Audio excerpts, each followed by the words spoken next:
할렐루야. 하나님의 크신 은혜가 함께하기를 주님의 이름으로 축원합니다. 우리 말에는요, 동물을 비유로 한 얘기가 참 많습니다. 그렇죠? 물론 성경에도 동물을 비유한 이야기들이 참 많이 나오죠.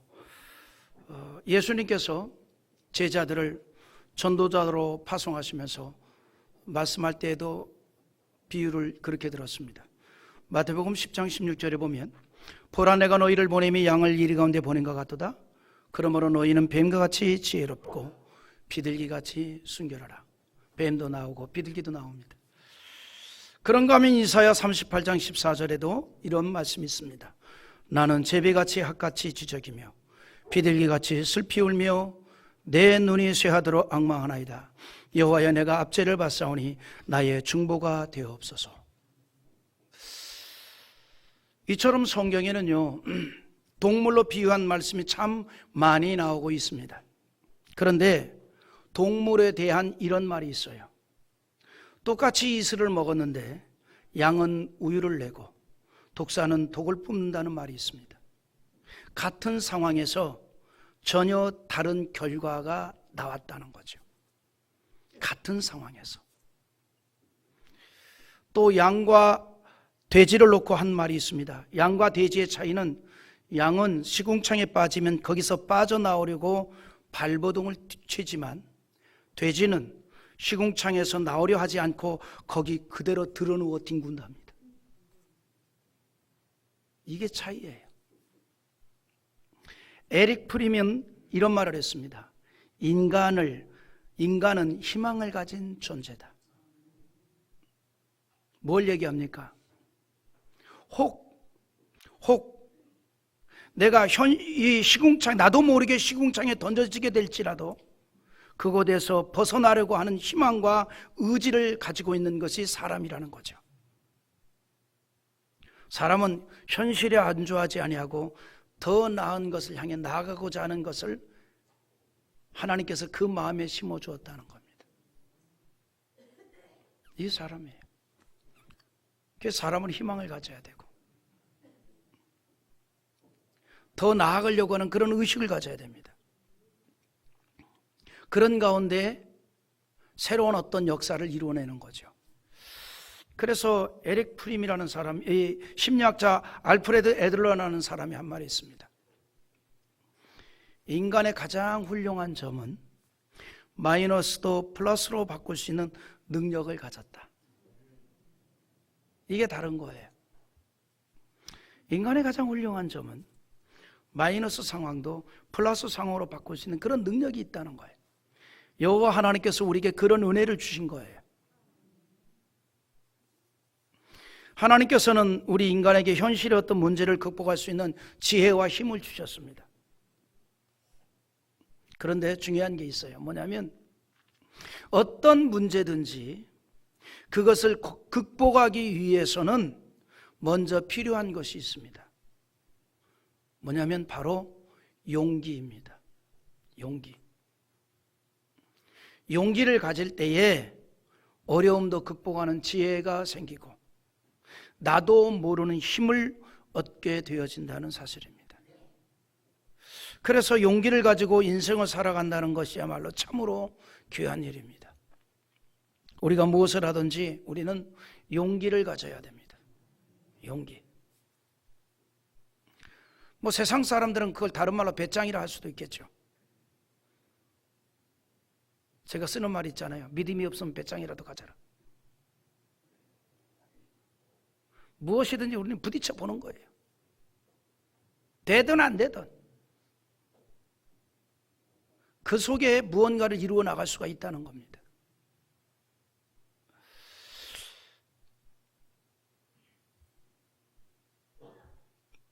하나님께서는 우리가 생육하고 번성하며 땅을 정복하라는 은혜와 능력을 주셨습니다. 그럼에도 우리가 정복해야 될 현실을 부정하는 것 너무너무 어리석은 일이에요. 여러분, 우리에게 주어진 현실은요, 하나님께서 정복하라고 주신 거예요. 정복하라고.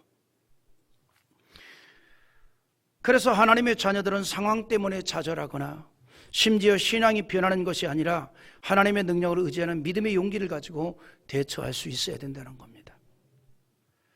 하나님의 자녀들이 이 세상을 살아가면서 반드시 기억해야 할 것이 있습니다. 인생의 불리한 조건들이 나의 신앙에도 불리한 조건이 되는 건 아니라는 사실입니다. 우리는 그런 믿음 아닙니까? 모든 걸 내가 다 잃어도 신앙을 잃지 않았으면 됐다. 아멘이에요? 모든 걸 내가 다 잃어도 하나님에 대한 신앙을 내가 잃지 않았다. 그래서 됐다. 할렐루야. 그래서 여러분, 우리의 모든 상황과 조건이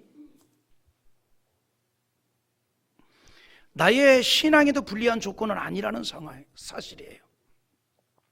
오히려 나의 인생에 불리한 조건들이 나의 신앙을 위한 유리한 조건이 될 수 있습니다. 내가 연약하기 때문에 주님 앞에 나올 수가 있다면 불리한 조건이 오히려 은혜 받는 기회가 되는 거예요. 그래서 믿음의 용기가 있는 사람은 무슨 일이든지 해낼 수가 있습니다. 여러분, 용기는요, 확신의 결과예요. 확신을 하니 용기가 생기고 용기를 갖게 되니 그에 따른 행동을 할 수 있는 거 아닙니까? 그 용기는 뭐냐면 확신의 결과란 말이죠. 확신하니까 용기가 생기는 거예요. 다윗이 거인 골리앗을 쓰러뜨릴 수 있었던 것은 믿음의 용기가 있었기 때문입니다. 그래서 사람들은 이 다윗에 대해서 뭐라고 얘기하는 거니? 용기 있는 자다, 이렇게 말했어요. 여러분, 사무엘상 16장 18절 한번 천천히 읽어볼까요? 소년 중 한 사람이 대답하여 이르되 내가 베들레헴 사람 이새의 아들을 본즉 수금을 탈 줄 알고 용기와 무용과 구변이 있는 준수한 자라. 여호와께서 그와 함께 계시더이다 하더라. 아멘. 여러분, 다윗이요, 그냥 하나님에 대한 신앙만 있었던 게 아니에요. 그 신앙은 용기가 있었고 무용과 구변이 있는 준수한 자라 그랬어요. 그런 다윗을 하나님 붙잡아서 위대한 역사를 이루었다, 이 말이죠. 여러분, 그래서 우리는 만용이 아니라 하나님의 능력을 믿는 믿음의 용기가 필요합니다.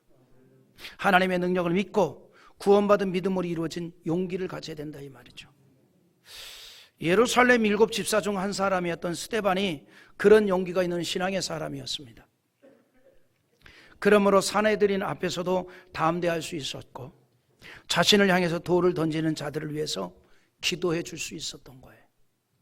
이게 바로 믿음의 용기입니다.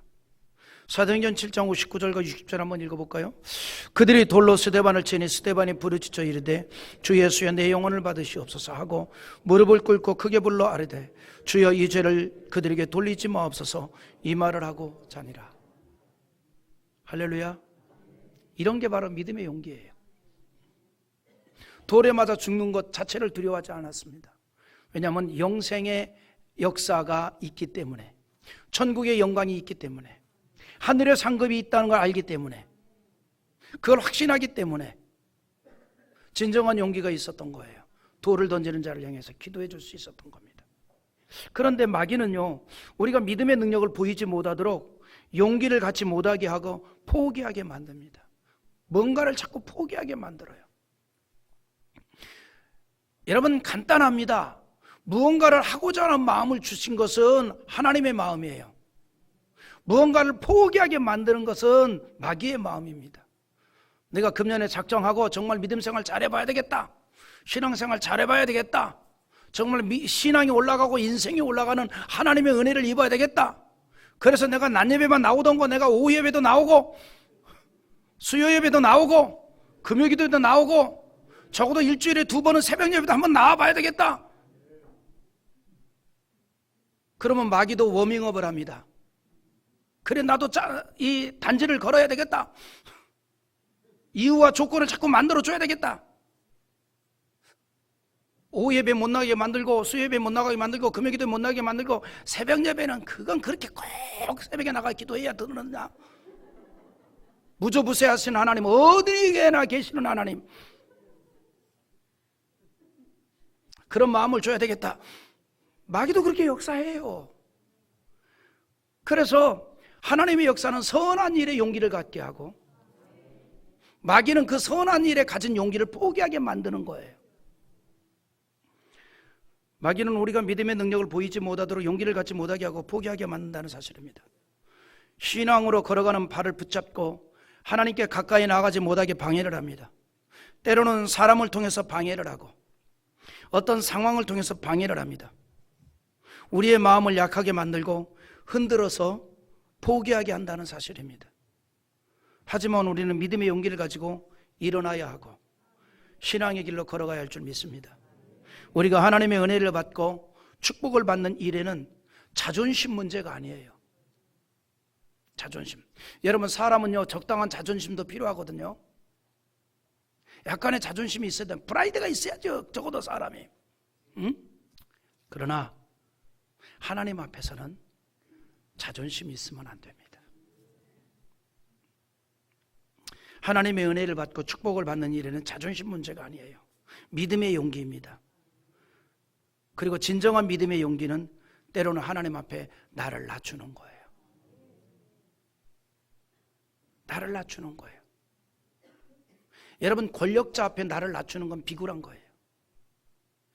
그러나 보이지 아니하시는 전능하신 하나님 앞에 나를 낮추는 것은 귀한 은혜인 줄 믿으시기 바랍니다. 아멘입니까? 귀한 은혜예요. 우리가 예의를 갖춘다는 것과 비굴해지는 것은 완전히 차이가 나는 겁니다. 공경을 하고 예를 갖추는 건 귀한 일입니다. 그러나 비굴한 것은 그런 차원이 아니에요.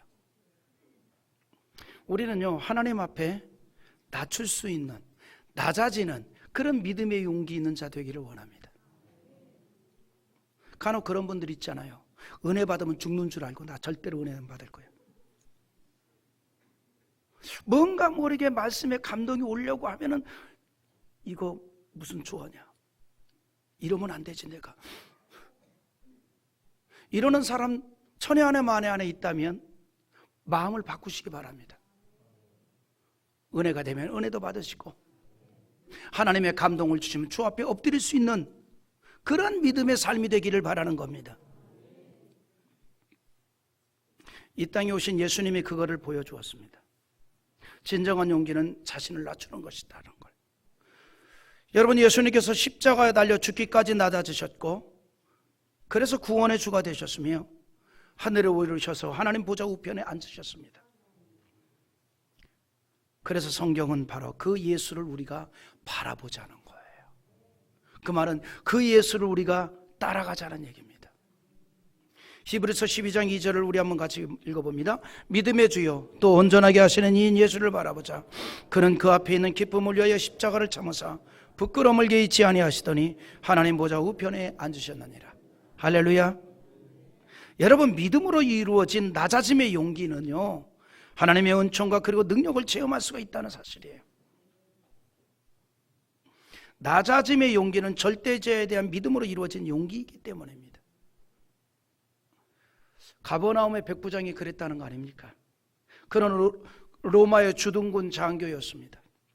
그러나 자신이 통치하고 관리하는 지역에서 예수님 앞에 나와서 엎드렸습니다. 이방인이 유대인에게 머리를 숙이는 일은 당시 사회적으로 유례없는 일입니다.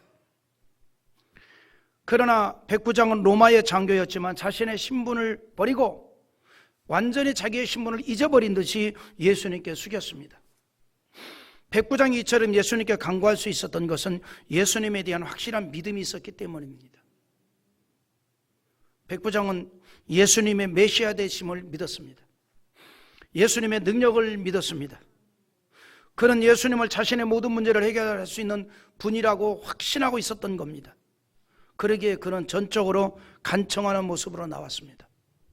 그것도 자신의 문제가 아니라 자기 집에 있는 하인의 문제를 위해서 겸손히 예수님의 은총을 간구했습니다.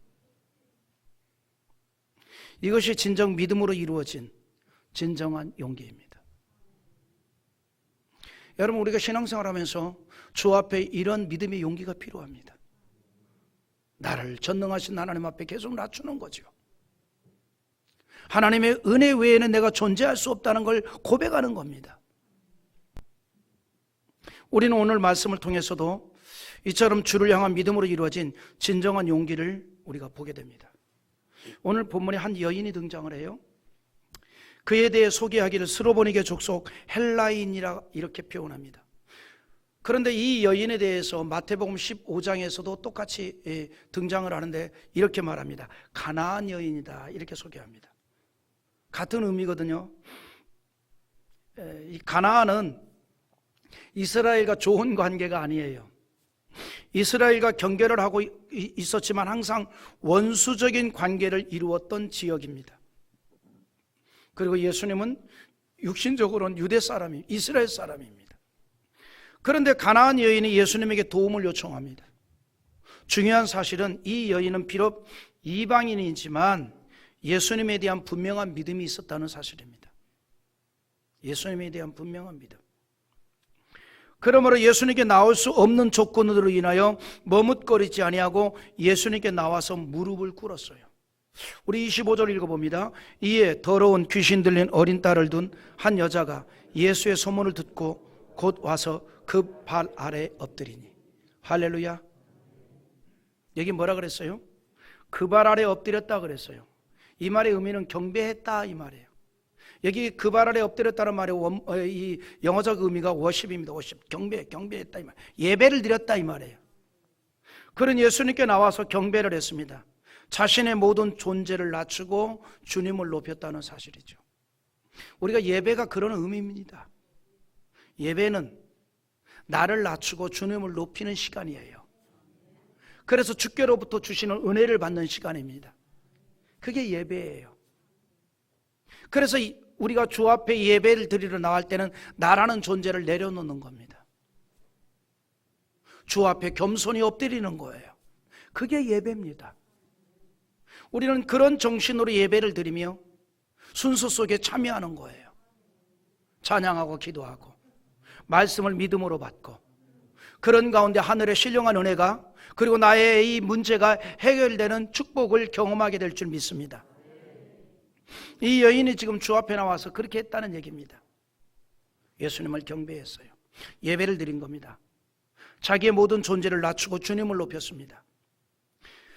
그런데 이 여인이 예수님께 나온 이유는 그의 자녀 때문입니다. 그의 자녀가 귀신이 들려서 고통을 당하고 있었는데 그것을 해결받기 위해서 나왔습니다. 그러니까 이 여인에게 있어서 자녀는 정말 효도를 했습니다. 왜냐하면 이 여인이 예수님 앞에 엎드리는, 그래서 예수님에게 큰 믿음의 사람이라는 인정을 받게 만들었다는 거죠. 간혹 우리 자녀들 가운데 나를 정신 차리게 하는 자녀들 있잖아요. 믿음의 정신을 차리게 하고 신앙의 정신을 차리게 하고. 여러분 다른 문제는 몰라도 자녀 문제는 약하잖아요. 여기 센 사람들만 앉아있나 보지. 그러니까 자녀 문제를 위해서 하나님 앞에 기도할 때는 진지하지 않습니까? 애절하고 간절하고 진지해지잖아요. 그러니까 이 여인도 자녀 문제예요. 자녀가 귀신이 들렸어요. 고통을 당하는 겁니다. 그런데 어느 날 믿음의 확신이 생겼습니다. 예수님이라면 이 문제를 해결할 수 있으리라. 예수님이라면, 여러분 우리가 이 믿음 갖기를 원합니다. 예수님이라면 이 문제를 해결할 수 있으리라. 예수님이라면 내 자녀의 문제도 해결해 주시리라 믿는다. 그래서 주 앞에 나왔어요. 26절에 그 여자는 헬라인이여 스로보니게 족속이라 자기 딸에게서 귀신 쫓아내 주시기를 간구하거늘. 여러분 이 간구란 말이 무슨 말인 줄 알아요? 장이 녹아내릴 듯이 애절한 요청을 간구라고 하는 거예요. 애절하게 애끓는다 그러잖아요. 너무 안타까우면 애끓는다 그러잖아요. 여러분 우리의 기도는 그런 기도가 돼야 돼요. 슬렁슬렁 하는 기도가 아니라 정말 애절하게 간구하는 그런 기도가 되어야 된다 이 말이죠. 이 여인이 그렇게 기도했어요. 주 앞에 나와 엎드려 주님을 경배하면서 그리고 나서 간구를 하는 거예요. 장이 녹아내릴 듯이 애절한 기도를 하는 거예요.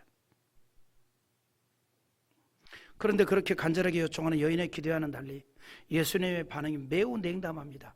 냉담한 정도가 아니에요. 예수님은 당시 유대인들이 가지고 있는 민족적인 생각을 그대로 가나안 여인에게 터뜨렸어요. 그대로 보였습니다. 27절 한번 읽어보세요. 예수께서 이르시되 자녀로 먼저 배불리 먹게 할지니 자녀의 떡을 취해 개들에게 던짐이 마땅치 아니하니라. 여러분, 이 여자는 헬라 여자입니다. 가나안 여인입니다. 당시의 이스라엘 백성들은요, 자기들을 제외하고 모든 사람들을 가리켜 쉽게 통상적으로 헬라 사람이라고 이렇게 표현합니다. 또는 팔레스타인 지경 안에서 자기 족속이 아닌 사람을 만났을 때 그 사람을 향하여서 가나안 사람이다 이렇게 표현합니다. 본문의 여인을 그런 의미로 표현을 했습니다. 특히 이 사건의 배경은 두로라는 지역이에요. 두로.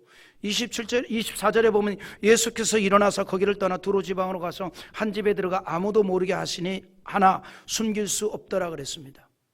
두로는 이스라엘 땅이 아니라 이스라엘 바깥 지역입니다. 이방 지역이에요. 그리고 이것은 반유대적 적개심을 가지고 사는 사람들이 사는 지역입니다. 물론 유대인들 역시 그 지역 사람들을 대단히 홀대했어요. 유대인들은 두로 지역 사람들을 철저한 이방인으로 여겼습니다. 그래서 그 땅을 이방인의 땅, 어둠의 땅으로 생각합니다. 그리고 유대인들은 특별히 이방인에 대해서 편견을 가지고 있었기 때문에 이방인에게 붙일 수 있는 최대의 모욕적인 표현을 하는데 그게 개입니다. 개라고 불렀다 이 말이죠. 그런데 예수님께서 이방인의 땅으로 지금 가셨고, 그리고 뜻밖의 이방인의 땅에서 예수님을 믿고 신뢰했던 믿음의 사람을 만나게 된 겁니다. 귀신 들린 딸을 위해서 예수님께 간청했던 그 여인은 신앙을 가질 만한 토양이 안 되는 지역에서 예수님에 대한 절대적인 믿음을 가지고 있었어요. 여러분, 이게 우리에게 주는 은혜가 있습니다. 우리는요, 신앙생활을 하면서 간혹 환경을 얘기할 때가 있어요. 그러나 안 좋은 환경은 없습니다. 은혜가 필요할 뿐입니다. 내가 정말 신앙생활하기 너무 어려운 환경이다.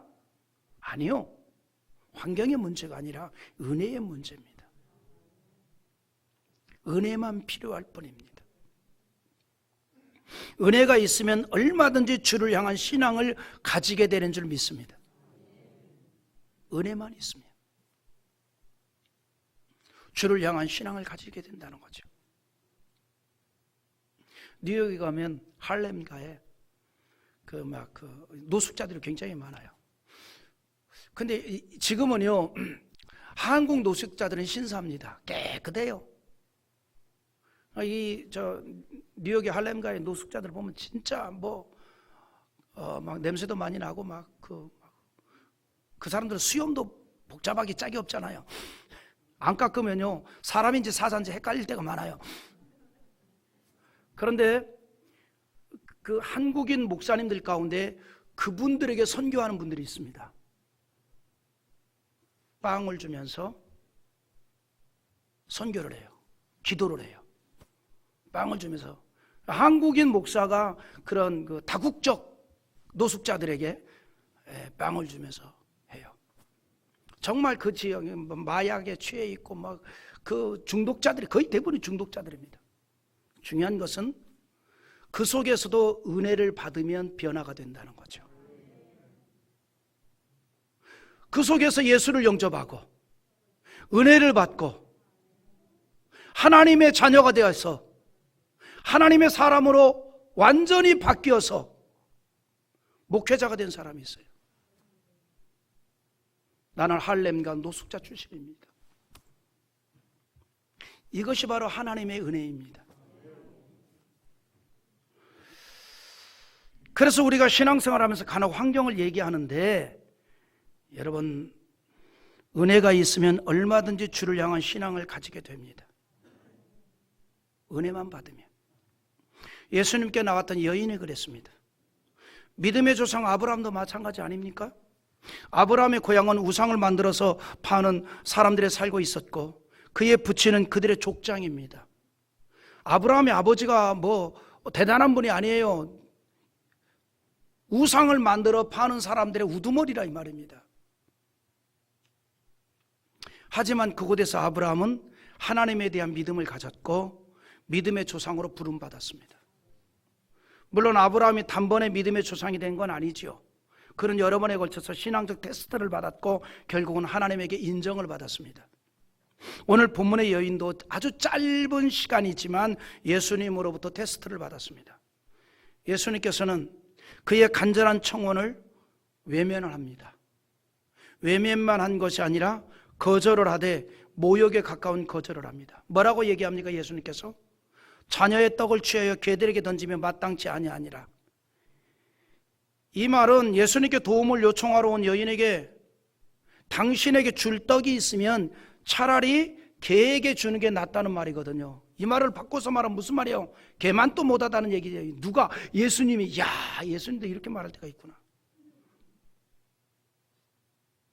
충격이죠. 당시 유대인들이 홀대했던 것과 똑같은 굴욕을 느끼게 한 겁니다. 물론 이 모든 것이 예수님의 테스트였죠. 이 여인은 큰 모욕적인 말을 들었지만 그럼에도 불구하고 물러나지 않습니다.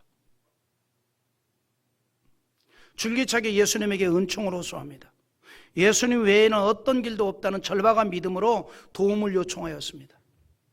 그런 상황에서도 오히려 더욱 그는 겸손히 엎드립니다. 28절 한번 읽어봅니다. 여자가 대답하여 이르되 주여 올소이다마는 상안의 개들도 아이들이 먹던 부스러기를 먹나이다. 이 여인은요, 주님 앞에서 자신을 완전히 낮추었어요. 자신이 개로 취급을 당하면서도 도움을 요청합니다. 어디에서 이런 믿음이 생겼을까요? 이 여인은 진정 믿음의 용기가 있었던 겁니다. 여러분, 믿음의 용기라는 것은요, 주님 앞에 자기 자존심을 세우는 것이 아니라 오히려 낮추는 거예요. 오히려 낮추는 거예요. 요단강에 몸을 7번씩 담갔던 나만 장군 같은 행동이 바로 믿음의 용기입니다. 그 용기가 나병을 치료받게 했다는 사실이죠. 믿습니까? 이 여인이 주 앞에 나와서 엎드렸어요. 고개를 숙였어요. 그러나 여러분, 이 시간에는 고개를 다 드시기를 바랍니다. 하나님의 말씀을 믿음으로 받아야 되고. 할렐루야. 웃기는 얘기 같습니다만 유행가 가사 중에 참 마음에 드는 게 있어요. 고개를 드세요. 그리고 날 봐요. 나 설교 시간마다 생각나. 피곤한 육신을 가지고 나왔지만 한 줄에 한 명씩만 주무시기 바랍니다. 계속해서 여러분 본문을 봅시다. 여러분, 믿음은요, 용기를 가지고 와요. 순종의 용기입니다. 간절함의 용기입니다. 기도의 용기입니다. 여러분, 믿음이 있으면 순종하게 되고요, 믿음이 있으면 간절하게 되고요, 믿음이 있으면 기도하게 된다 이 말이에요.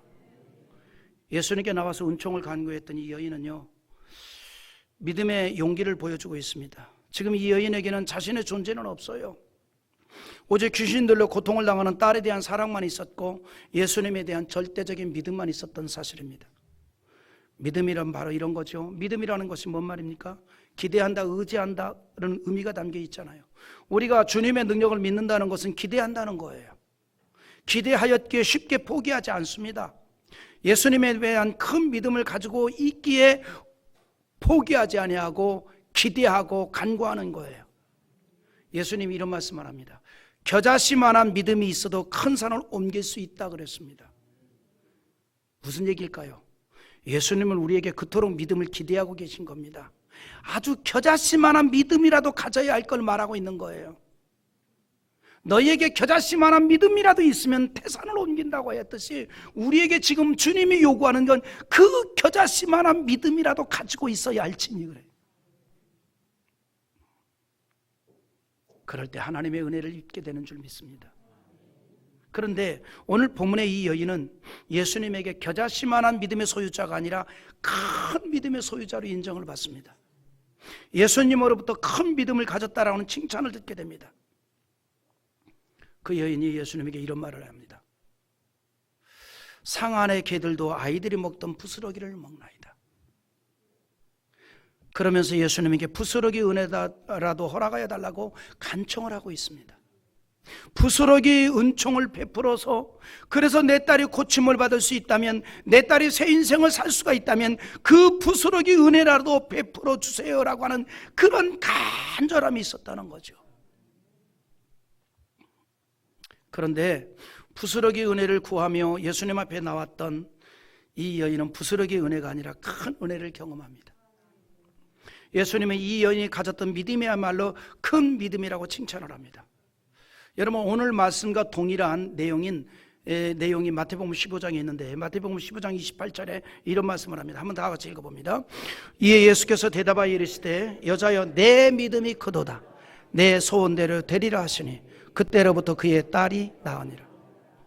그의 소원대로 그의 딸이 고침을 받았습니다. 여러분, 오늘 본문 29절과 30절에 이렇게 말하죠. 우리 한번 또 읽어봅니다. 예수께서 이르시되 이 말을 하였으니 돌아가라, 귀신이 내 딸에게서 나갔느니라 하시매 여자가 집에 돌아가 본즉 아이가 침상에 누웠고 귀신이 나갔더라. 할렐루야. 예수님으로부터 믿음이 크다고 하는 칭찬과 인정을 받은 인물이요, 성경에 보면 두 명이 있습니다. 하나는 가버나움의 백부장이고 또 한 사람은 오늘 본문의 가나안 여인입니다. 특징이 있습니다. 이들은 다 이방인입니다. 그러나 예수님으로부터 믿음이 크다는 칭찬을 받았습니다. 예수님의 제자들에게도 하지 않았던 칭찬입니다. 다 이방인들이에요. 그러나 믿음이 큰 사람이라는 그러한 칭찬을 받았습니다. 그리고 그들은 둘 다 그들의 소원대로 응답을 받았습니다. 또 하나 그들의 그 신앙 인격적 특징이 있습니다. 그들은 모두가 예수님 앞에 자신을 겸손히 낮추었다는 사실입니다. 예수님의 능력을 믿었고 그 절대적인 믿음으로 이루어진 겸손한 용기를 보였던 것입니다. 우리에게 이 같은 믿음의 용기가 필요합니다. 만일 우리가 하나님의 은총을 받고자 한다면 철저히 자신을 낮추고 오직 주님의 은총을 간구하기를 바랍니다. 포기하지 아니하고 구할 수 있기를 바랍니다. 그럴 때 하나님의 때가 되면 반드시 하나님의 은총을 받는 날을 맞이하게 될 것입니다. 여러분, 시편 105편 4절에서 여호와와 그의 능력을 구할지어다, 그의 얼굴을 항상 구할지어다 그랬어요. 여기서 말하는 항상이라는 말이 뭘 말하는 거니? 매 순간을 말하는 거예요. 매 순간 우리는 하나님의 은혜를 구하면서 사는 자가 되라는 얘기입니다. 하나님은 우리의 모든 문제를 능히 해결하시고 축복하시는 하나님이십니다. 그래서 우리가 하나님을 찾고 엎드리는 믿음의 용기가 필요하다는 거예요. 우리가 좀 더 하나님을 향한 간절함을 가질 수 있기를 바랍니다. 우리가 2023년 좀 더 하나님 앞에 믿음의 용기를 가진 자 되기를 원합니다. 좀 더 하나님에 대해서 간절함을 가질 수 있기를 바랍니다. 주 앞에 겸손히 낮추고 부스러기 은혜라도 내려달라고 간구하는 그러한 심정으로 하나님의 은혜를 구할 수 있기를 바랍니다. 그런 자가 반드시 하나님의 은혜를 받게 될 것이고 문제가 해결될 것이고 하나님의 기적을 체험하게 되는 역사가 나타나게 될 줄 믿습니다.